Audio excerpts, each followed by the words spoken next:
ये कहानी है डॉन कॉक की। कॉक के पास एक ऐसी मशीन है जिसकी मदद से वो किसी के भी सपने में घुस सकता है और अपनी पूरी टीम के साथ वो इस मशीन की मदद से किसी के सपने में घुसता है और फिर ये लोग मिलकर उस आदमी के दिमाग से खिलवाड़ करते हैं। ये लोग इस मशीन के जरिए उसके दिमाग में नए आइडिया को डालते हैं या उसकी मदद से वो लोग उसके दिमाग से किसी भी इंफॉर्मेशन को चुरा भी सकते हैं। और इस चीज के लिए इन्हें लंबे वक्त तक सोने की जरूरत होती है, जिसके लिए ये लोग स्लीपिंग ड्रग्स का इस्तेमाल करते हैं। ये लोग खुद भी इस ड्रग्स का इस्तेमाल करते हैं और जिसके सपने में घुसने वाले होते हैं उसको भी ये ड्रग्स देते हैं। सपने में जो वक्त की रफ्तार होती है वो हमारी असली दुनिया के मुकाबले में कम होती है, यानी कि थोड़ी स्लो होती है। यानी कि हमारी असली दुनिया में अगर 10 घंटे का वक्त है तो सपने की दुनिया में ये पूरा एक हफ्ता होगा। लेकिन कॉप के लिए बात सिर्फ एक सपने में खत्म नहीं होती, वो सपने के भी कई सारे लेवल बनाता है। एक सपने में जाने के बाद वो दूसरे सपने की इजाद करता है ताकि उसे और भी ज्यादा वक्त मिल सके। दूसरे लेवल के सपने में 10 घंटे का वक्त हो जाता है 6 महीने का, और अगर ये लोग सपने के तीसरे लेवल में जाते हैं तो वहाँ 10 घंटे का वक्त हो जाता है 10 साल का। सपने में तीसरे लेवल के बाद आता है लिम्बो, जिसमें असली दुनिया का 10 घंटा बन जाता है 100 साल का। लेकिन लिम्बो से निकल पाना बहुत मुश्किल हो जाता है, क्योंकि जो शख्स लिम्बो में जाता है उस शख्स का जिस्म चला जाता है कोमा में। इसलिए इन्हें सपने के हर लेवल से निकलने के लिए झटके की जरूरत होती है। उनका झटका जितना ज्यादा तेज होगा वो लोग उतने ही जल्दी सपने से बाहर आएंगे, और इन्हें हर लेवल से निकलने के लिए झटके की जरूरत होती है, वरना उनका दिमाग सपने में ही रह जाएगा और असली दुनिया में इनका जिस्म बेकार हो जाएगा। मूवी की शुरुआत होती है और हम कॉब को समुद्र के किनारे देखते हैं, और जैसे ही कॉब अपनी आंखें खोलता है उसे अपने सामने दो बच्चे दिखाई देते हैं। ये दोनों ही बच्चे कॉब के हैं। तभी वहाँ कुछ लोग आते हैं और कॉब को पकड़ लेते हैं, और कॉब को पकड़कर एक बूढ़े आदमी के पास लेकर जाते हैं जिसका नाम होता है साइथो। साइथो जैसे ही कॉब को देखता है वो कहता है, मैंने तुम्हें देखा है और शायद मैं तुम्हें जानता हूँ। और यहाँ से कहानी चलती है फ्लैशबैक की तरफ, और हम देखते हैं जहाँ कॉब एक जवान है और यहीं पर हमें साइथो भी नजर आता है और वो भी जवान है। अब यहाँ पर कॉब साइथो को बता रहा होता है कि हमें अपने दिमाग और अपने सपने की हिफाजत करने की कितनी ज्यादा जरूरत है। वो इनडायरेक्टली साइथो के दिमाग से इंफॉर्मेशन निकाल रहा होता है, और इस मीटिंग में कॉब का साथी होता है आर्थर। तभी यहाँ पर अचानक एक लड़की आती है जिसका नाम होता है मेल। मेल दरअसल कॉब की वाइफ है जो कि बहुत पहले ही मर चुकी है। इसलिए मेल को देखने के बाद कॉब आर्थर से कहता है कि ये यहाँ क्या कर रही है, क्योंकि अभी ये लोग सपने के अंदर है और सपने के अंदर जितनी भी चीजें होती है उन्हें डिजाइन किया जाता है, और मेल को सपने के अंदर डिजाइन नहीं किया गया था और ये कॉब के दिमाग का क्रिएशन होता है। इसलिए वो कहता है कि मैं इसे संभालता हूँ, और इतना कहने के बाद वो मेल को लेकर वहाँ से जाने लगता है। उसके बाद वो मेल को बांध देता है, और बांधने के बाद वो खुद बालकनी की मदद से नीचे उतर जाता है, और अब कॉब अपने इस काम को पूरा करने लगता है जिसके लिए वो यहाँ पर आया है। कॉब अब एक लॉकर के पास जाता है और उसके अंदर से वो एक पार्सल को निकालता है, और जैसे ही वो उस पार्सल को खोलने वाला होता है तभी वहाँ मेल फिर से आ जाती है, और इस बार उसने आर्थर को पकड़ रखा है। इस बार मेल ने यहाँ अपने साथ साइथो को भी लाई है, और उसने साइथो को पूरी बात बता दी है। इसलिए साइथो कॉब को कहता है कि अभी के अभी वो इस पार्सल को मुझे दे दे। कॉब उसे वो पार्सल दे देता है, लेकिन मेल यहाँ पर आर्थर के पैर में गोली मार देती है और आर्थर दर्द से कराहने लगता है। कॉब यहाँ समझ जाता है कि जब तक ये मरेगा नहीं तब तक इसका सपना नहीं टूटेगा, और ये इसी तरह दर्द से कराहता रहेगा। इसलिए वो आर्थर के सर में गोली मार देता है, और गोली लगते ही आर्थर नींद से जाग जाता है। अब आर्थर को हम एक अपार्टमेंट में देखते हैं जहाँ उसने मशीन की मदद से सारे लोगों को जोड़ रखा है, और ये अपार्टमेंट किसी और का नहीं बल्कि खुद साइथो का है। और हम फिर से सपने के अंदर कॉब को देखते हैं, और वो इस पार्सल के अंदर के पेपर को पढ़ने की कोशिश कर रहा होता है क्योंकि उसने साइथो को गलत पार्सल दे दिया था। लेकिन अब ये जगह पूरी तरह से तबाह हो रही थी क्योंकि ये सपना आर्थर का था, और आर्थर अब जाग चुका है, इसलिए इस सपने की बुनियाद ही टूट चुकी है और ये पूरा घर गिरते जा रहा है, और इस घर के अंदर साइथो दबकर मर जाता है। तभी हम इनके ग्रुप के तीसरे साथी को देखते हैं जिसका नाम है नैश। वो कॉब को झटका देना चाहता है क्योंकि सपने में से बाकी के दो लोग बाहर निकल चुके हैं, इसलिए वो कॉब को भरे हुए पानी के टब में फेंक देता है। अब कॉब भी नींद से जाग जाता है। अब सारे लोग नींद से जाग चुके हैं, लेकिन साइथो ने चुपके से अपने तकिए के नीचे से बंदूक निकाल ली है, और अब जैसे ही वो आर्थर पर बंदूक तानता है कॉब उसे धक्का दे देता है। कॉब उससे पूछने लगता है, मुझे जल्दी से बताओ उन पेपर्स में क्या लिखा है। साइथो को नीचे गिरते ही इसकी नजर पड़ती है जमीन पर बिछी कालीन पर, और वो कहता है मेरे घर पर ऐसी कालीन नहीं है। यहाँ पर साइतो को ये बात समझ में आ जाती है कि इन लोगों ने सपनों को दो हिस्सों में डिजाइन किया है, यानी कि अभी भी वो सपने के अंदर ही है। तभी इस बिल्डिंग के बाहर हमें एक बहुत बड़ा धमाका देखने को मिलता है और फिर हमारे सामने असली दुनिया का सीन चलने लगता है। यहाँ हम इन सारे लोगों को ट्रेन में सोए हुए देखते हैं और अभी ये सारे लोग नैश के सपने के अंदर हैं। यहाँ पर इन लोगों ने एक आदमी को रखा है ताकि वो उन्हें वक्त पर जगा दे, इसलिए वो आदमी नैश को जगाने की कोशिश करने लगता है क्योंकि उनका टाइम खत्म हो चुका है। और जैसे ही वो आदमी नैश के कानों में हेडफोन लगाता है वो जाग जाता है।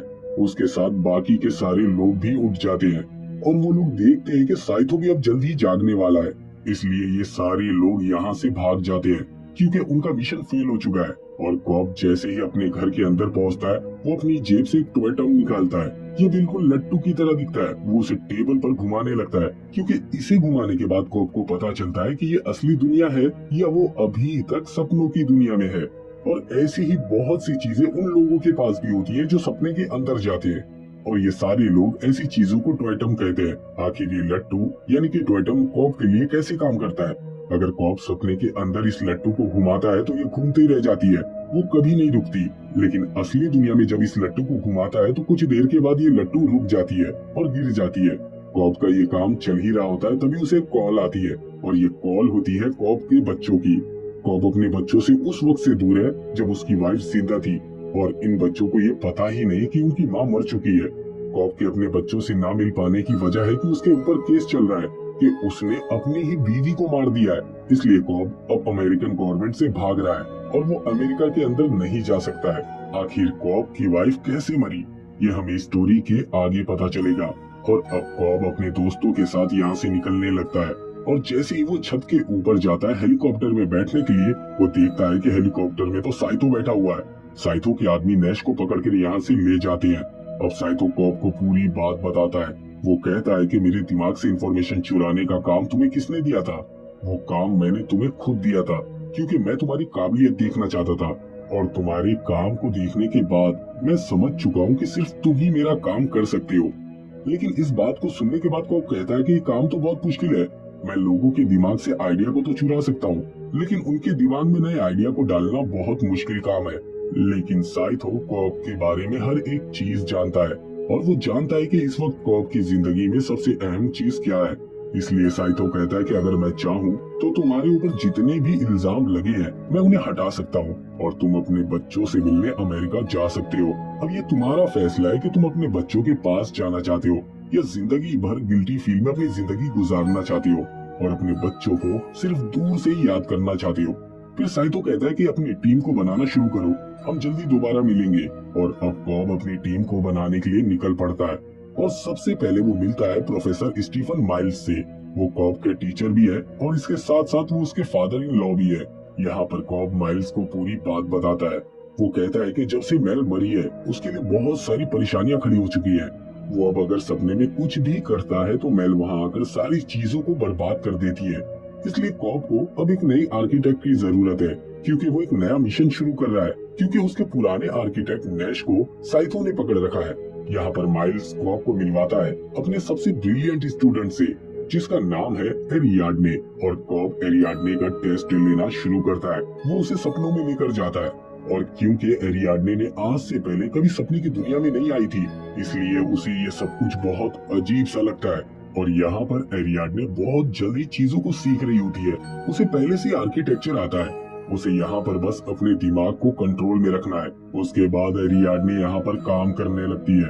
अभी यहाँ पर इन दोनों की बातें चली रही होती है तभी यहाँ पर मेल आ जाती है और वो एरियाडने को मार देती है और फिर एरियाडने की नींद खुल जाती है। एरियाडने का ये वाला एक्सपेरिमेंट काफी डरावना रहता है लेकिन एरियाडने ने कॉब को काफी इम्प्रेस कर दिया था इसलिए कॉब उसे अपनी टीम में शामिल कर लेता है। अब एरियाडने को अपनी टीम में शामिल करके कॉब पहुंचता है एक दूसरे आदमी के पास और इस आदमी का नाम है एम्स। एम्स सपने में किसी का भी फेस बदलने में माहिर है इसलिए कॉब उसे भी अपनी टीम में शामिल कर लेता है। और आखिर में कॉब पहुंचता है यूसुफ नाम के आदमी के पास क्योंकि यूसुफ इन्हें एक ऐसी स्लीपिंग ड्रग्स देगा जो उन्हें 10 घंटे तक नींद में रखेगी। इसलिए कॉब यूसुफ को भी अपनी टीम में शामिल कर लेता है। अब कॉब को जितने भी लोगों की जरूरत थी उसे वो सारे लोग मिल चुके हैं इसलिए अब ये लोग प्लान बनाने लगते हैं और अपनी प्रैक्टिस को शुरू कर देते हैं। अब साइतो कॉप को पूरी बात बताता है। मेरा एक बिजनेस कॉम्पिटिटर है जिसका नाम है मॉरिस फिशर, और अब वो अपनी आखिरी सांसें ले रहा है। उसके मरते ही उसके बिजनेस को उसका बेटा चलाने लगेगा जिसका नाम है रॉबर्ट फिशर, और उनका बिजनेस जिस तरह से चल रहा है वो लोग जल्द ही मेरे बिजनेस को खत्म कर देंगे। इसलिए मैं चाहता हूँ कि तुम रॉबर्ट फिशर के दिमाग में ये बात डालो कि वो अपनी जिंदगी में कुछ नाम बनाए और अपने फादर की कंपनी को छोड़ दे, और धीरे धीरे करके वो उस कंपनी को बर्बाद कर दे ताकि साइतो का कंपटीशन ही खत्म हो जाए। और आखिर में ये लोग तय करते हैं कि ये सभी लोग 3 लेवल के सपने में जाएंगे, जिससे उन्हें और भी ज्यादा वक्त मिल सकेगा, क्योंकि रियलिटी में इनके पास सिर्फ 10 घंटे का टाइम होगा, जो कि पहले लेवल के सपने में 1 हफ्ते का होगा, और दूसरे लेवल के सपने में 6 महीने का होगा, और तीसरे लेवल के सपने में होगा 10 साल का। और अगर ये लोग 3 लेवल के सपने को डिजाइन करेंगे तभी इनके सक्सेस होने के चांसेस ज्यादा है। अगर कोई प्रॉब्लम हो भी जाएगी तो ये लोग संभाल लेंगे, क्योंकि उनके पास काफी टाइम होगा। तभी इन्हें खबर मिलती है कि रॉबर्ट के पिता की डेथ हो गई है और उसे अपने घर पहुंचने में 10 घंटे का वक्त लगने वाला है, और इन 10 घंटे में इन्हें सारी चीजें करनी है। इसलिए अब ये लोग भी जाने की तैयारी कर रहे होते हैं। इनके साथ साइतो भी होता है, वो भी इनके साथ सपने के अंदर जाएगा। फ्लाइट में बैठने के कुछ देर के बाद ही कॉप बड़ी ही चालाकी के साथ रॉबर्ट के ड्रिंक में वो दवाई मिला देता है जो उसे गहरी नींद में लेकर जाएगी। रॉबर्ट जल्दी गहरी नींद में चला जाता है। फिर सारे लोग मिलकर उस मशीन को स्टार्ट करते हैं और सभी लोग नींद में जाने की तैयारी करने लगते हैं। उस प्लेन के सारे लोग साइतो से मिले हुए हैं, इसलिए अब ये सारे लोग पहुंचते हैं सपने के पहले लेवल पर। अब ये सारे लोग रॉबर्ट को पकड़ लेते हैं, लेकिन यहाँ आते ही इन पर हमला हो जाता है, क्योंकि रॉबर्ट ने भी अपने सपने को सिक्योर रखा है, क्योंकि सपने में कुछ लोग उसकी हिफाजत कर रहे हैं। अब ये सारे लोग कॉप की टीम पर हमला कर देते हैं और यहाँ पर बहुत देर तक फाइट होती रहती है, और इस फाइट में साइतो को गोली लग जाती है।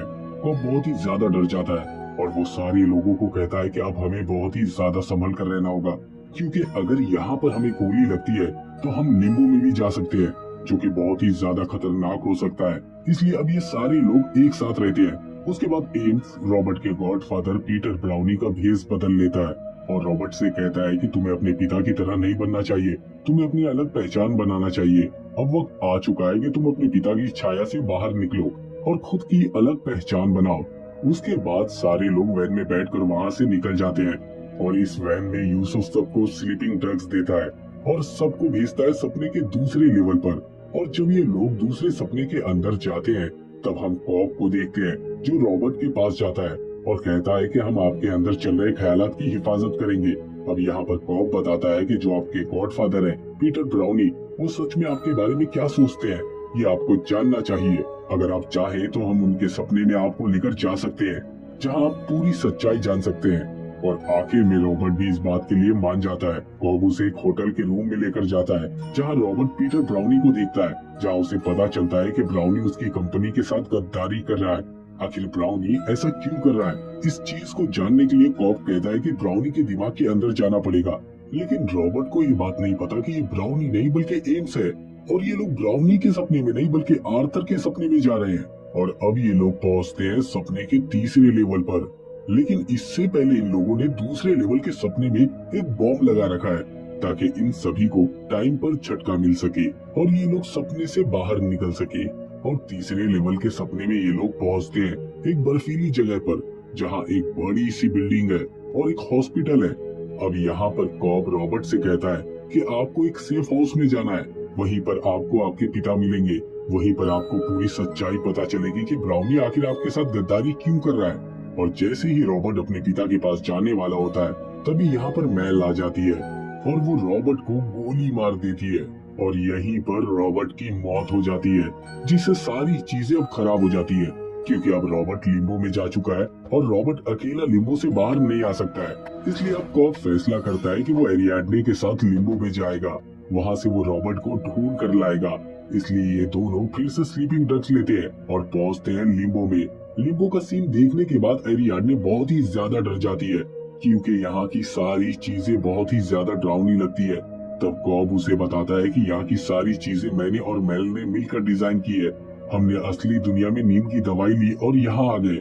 यहाँ पर हमने 50 साल का वक्त बिताया, इसलिए मेल इस दुनिया की इतनी ज्यादा आदी हो गई कि वो इस दुनिया से बाहर निकलना ही नहीं चाहती थी और उसे लगता था कि यही असली दुनिया है। कॉब के लाख समझाने के बाद भी वो नहीं मानी। तब कॉब ने उसके दिल में ये बात डाली कि ये नकली दुनिया है। फिर मेल और कॉब ने एक साथ खुदकुशी की और वो पहुंच गए असली दुनिया में। लेकिन असली दुनिया में आने के बाद भी मेल को ऐसा लगने लगा कि ये नकली दुनिया है। जब वो यहाँ पर मरेंगे तभी वो असली दुनिया में जा पाएंगी। इसलिए वो मरने के लिए हमेशा नए नए बहाने ढूंढने लगी। अपनी एनिवर्सरी की रात जब कॉब मेल के पास आया तो उसने देखा कि मेल खिड़की पर खड़ी है और खुद सुसाइड करने वाली है। मेल कॉब को भी कहती है कि वो भी सुसाइड कर ले। अगर कॉब ने सुसाइड ना किया तो मेल ने अपने वकील को एक लेटर लिखा है जिसमें उसने लिखा है कि उसकी मौत के लिए उसका हस्बैंड जिम्मेदार होगा। इतना सब कहने के बाद भी मेल देखती है कि कॉब अब भी सुसाइड के लिए तैयार नहीं है और वो उसे रोकने की कोशिश कर रहा है। ये देखकर मेल कूद जाती है और उसकी मौत हो जाती है। मेल की मौत के बाद अमेरिकन गवर्नमेंट कॉब के पीछे लग जाती है क्योंकि उन्हें लगता है कि कॉब ने ही अपनी वाइफ को मारा है। पूरी स्टोरी सुनाने के बाद कॉब कहता है कि मुझे पता है कि रॉबर्ट हमें कहाँ मिलेगा। रॉबर्ट उसी अपार्टमेंट में होगा जिसमें मैं और मेल रहा करते थे, क्योंकि मेरे दिल में मेल अभी भी वहीं पर है। अब ये दोनों थोड़ी देर के बाद पहुंचते हैं मेल के पास और मेल वहीं पर होती है। उसने ही रॉबर्ट को कैद करके रखा है। अब यहाँ पर कॉब मेल से बात करता है और कहता है कि तुम्हें रॉबर्ट को किसी भी तरह छोड़ना ही होगा। कहती है कि वो रॉबर्ट को तभी छोड़ेगी जब कॉब उसके साथ यहीं पर रहेगा। तब कॉब इस बात के लिए मान जाता है। वो कहता है कि हम हमेशा के लिए यहीं पर रहेंगे। लेकिन एरियाडने जानती थी कि कॉब यहाँ पर नहीं रहना चाहता, इसलिए जब ये लोग बालकनी में होते हैं तब एरियाडने रॉबर्ट को धक्का दे देती है और फिर मेल को गोली मारती है और खुद भी नीचे कूद जाती है ताकि इन्हें झटका मिल सके। अब हम यहाँ पर मेल को मरते हुए देखते हैं। कॉब यहाँ पर तब तक रुकता है जब तक मेल मरती नहीं। तभी हम रॉबर्ट और एरियाडने को देखते हैं जो तीसरे लेवल में वापस आ चुके हैं। अब रॉबर्ट जाता है अपने पिता के पास। यहाँ पर रॉबर्ट के पिता उससे कहते हैं कि मैं कभी नहीं चाहता था कि तुम मेरे जैसे बनो, मैं चाहता था कि तुम अपनी अलग पहचान बनाओ। अब अपने पिता की इन सारी बातों को सुनने के बाद रॉबर्ट ये फैसला करता है कि वो अपना अलग नाम बनाएगा। अब वो अपने पिता के बिजनेस में कोई भी इंटरेस्ट नहीं दिखाएगा। अब यहाँ पर कॉब की टीम का काम खत्म हो जाता है क्योंकि वो जो चाहते थे वो हो चुका है। अब इन्हें हर एक लेवल में झटके मिलने लगते हैं और तीसरे लेवल का पूरा हॉस्पिटल ब्लास्ट हो जाता है और दूसरे लेवल का होटल भी।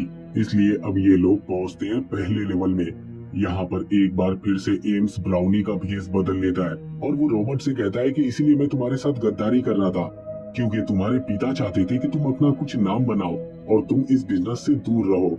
रॉबर्ट कहता है कि मैं ऐसा ही करूंगा जैसा मेरे पिता चाहते थे। अब सारे लोग असली दुनिया में जागने को तैयार हैं।